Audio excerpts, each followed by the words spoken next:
Thank you for joining me. So first, the serious stuff, guys. What's the morale like in the squad after this good start to the season and also after Monday's results? Yeah, good.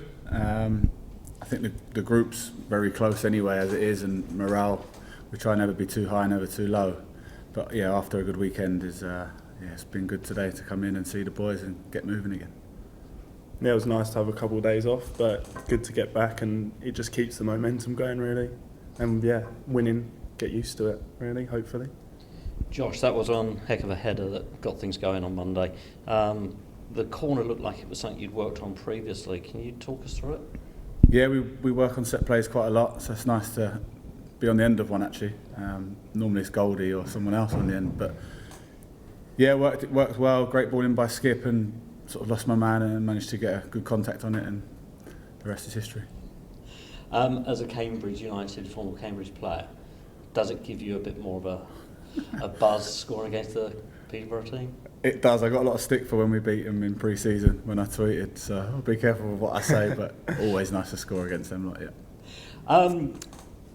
Thinking about JB's goal at the end, from your position at the back, talk me through what you saw, what your thoughts were. I've never seen a goal in live like that. I was behind and I was thinking like everyone else, just going, what are you doing? No. And then you go, go on, and then it flies in and you're like, what? Even though he, like he says, he does actually do quite a few outrageous things in training, to do it in a game in the last minute was out of this world. Good feeling. It was unbelievable. The celebrations afterwards was fabulous anyway. Yeah. It was, nice. Fans enjoyed it as well. They came over the pitch and joined in. It was unreal. Let's not encourage that too much for them. Talking of the fans, I mean, there's been good and bad going on between the events of Monday, which we kind of want to gloss over a little bit. What does it mean to you guys on the pitch when you hear the fans singing, chanting? What gets you going? What helps you? I think it's massive for us. I think since I've been at the club, to be honest, feels like the groups and fans and the players have got that bond again, which is always, I think, massive. It's key for success. But it means a lot. You can tell how much it means to them. Passion, it's good. I think it helps. It's really. I think we've scored 2 last-minute winners, and I think it helps with the fans being like that. Monday it felt like it was a home game. To be honest, there was noise from our fans was much larger than theirs, so it makes a massive difference. Yeah, it helps. The certain songs and stuff that gets called out, do you guys pick up on the words when you're playing, or is it just a noise and a cacophony that comes through? I did with my song. I love his song. That's my favourite song. I wish it was mine. I can't lie. I love it. His song's the best. But yeah, I like a good old song. It is good, yeah. And you do hear what they're saying and stuff like that when you're out there? When the ball's up the other end. Yeah, you've got to concentrate. But when it's out of play, when you're running up for a corner, you can have a little sing-song, but yeah. And who was your inspiration when you were growing up? This is a question from your little brother, I believe, wants to know who inspired you other than him, apparently. Other than him. He's actually got a game tonight, which I think I'm going to go watch. He's a centre-half as well. He's a big lad. He's young. He's bigger than me, though, somehow. But probably Vincent Kompany, all round. Just leader as well. Sticks his head in everywhere. I'd like to do the same. And how do you feel that playing alongside Josh has inspired and helped your development a this lot, season? Because careful what you say. No, I mean, it's like a little safety blanket. He always helps me, and if I make an error, he helps me not make another one. But no, it's a new role, sort of playing on a 3, because I was used to playing in a 4 and just heading it and kicking it basically. And he talks me through a lot, and it helps a lot. It's massively, and obviously, hopefully, get to somewhere where he's been and do what he can do. Bless you. I've got to score more goals than him now. I'm 1 behind already. So. Josh, you're one of the more experienced members of the squad now, and you've played for lots of different managers across your career. Yeah. What is it like having Tommy and Hugo there, and how do you see your role developing at the club, both now and in the future? Pretend they're not even in the room. I was going to say, I'll be careful with this sat there. I'll be nice. No, it's brilliant. I think since I've joined the club, speaking to the gaffer, and again, he's one of the main reasons I wanted to stay this year. It's a good relationship. I think he understands there might be days where I can't train as well as some of the younger lads, and they look after me really well. Hugo's always on the phone if he's worried about me and stuff like that. But yeah, like you say, I've got experience. I want to bring that to the group. So anything I can do, helping them with the team, I'm here. Yeah, we work really well. So. Do you see a longer term move progressively into coaching side of things? Who knows? Hopefully. At the minute, concentrating on playing while I can. But yeah, that is something I'd like to look into. And Gaffer's got a lot of experience, so I learn a lot from him every day. And yeah, it's something I would like to do. Thinking about the best player you've played with across your career, who would you say is with and against?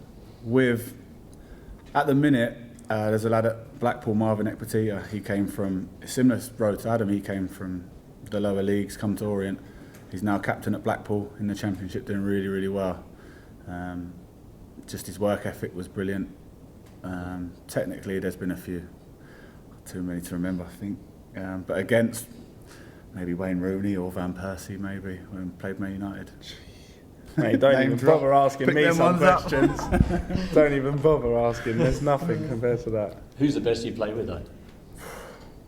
Technically wise, Josh has got to be up there, definitely.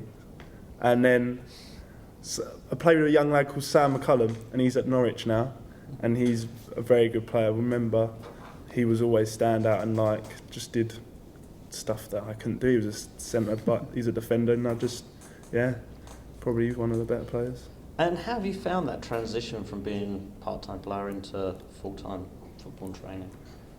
I've enjoyed it. It's something it's what I really wanted to get into, and I've sacrificed a lot to try and get to here, and hopefully wherever it ends up, or keep going up the leagues with Lynn. And I've found it tough at times because it's a lot more workload, and I used to just go in the gym a lot and not really do much training, whereas it's kind of switched.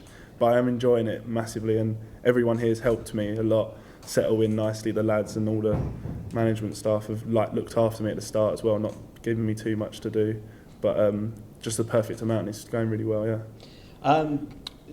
Some of the funnier questions that come out from the contributors the other day.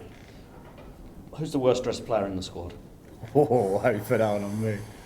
Oh, me and Dent's better skip a lot for wearing his tracksuits. They're not bad, but we just like to wind him up.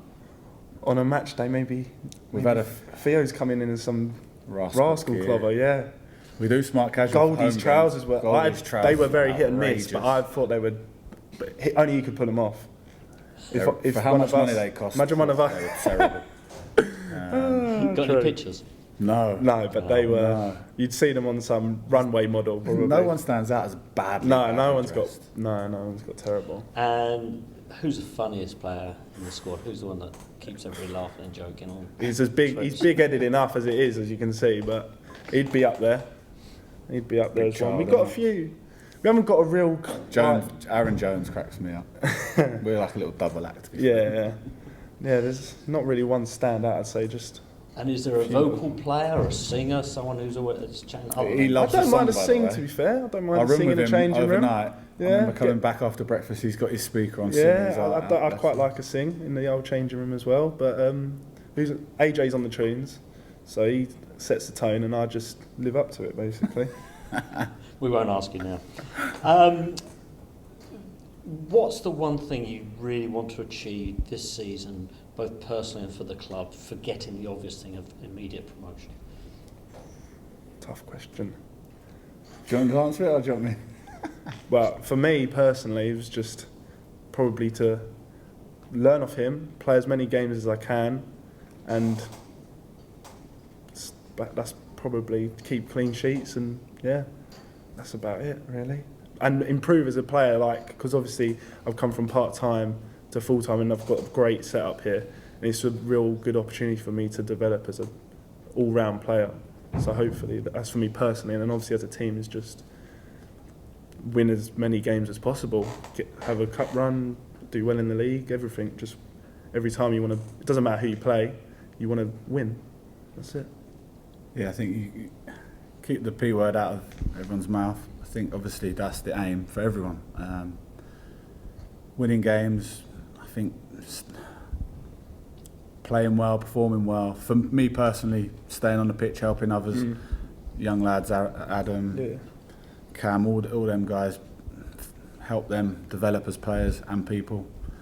But yeah, just carry on where we've started really. It's the same, but it's like one game, and I think we do. I don't even know we're playing after Chester, to be honest. Like, I'm just so focused on Saturday basically, and that's where you got to be, I think. Talking of Chester, I mean, what's the state of the squad going into the weekend? What's the journey like? 'Cause that's obviously quite a long schlep and a different routine of planning, I guess. Travel tomorrow, which is really good, beneficial, I think, massively for everyone.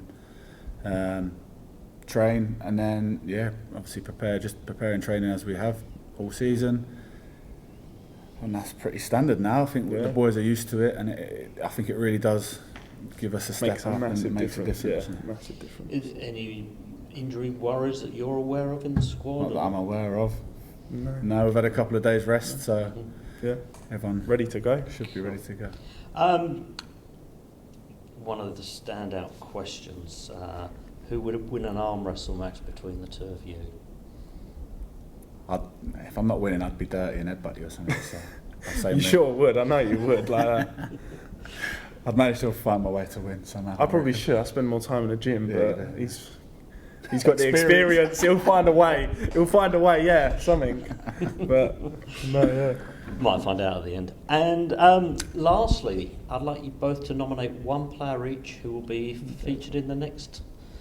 Well, if I say Pons, Q&A. I know exactly what you'll say. I'll say Ben. The twins. The twins. They do everything together, so they should do this together as well. Don't. That's getting a bit too hard.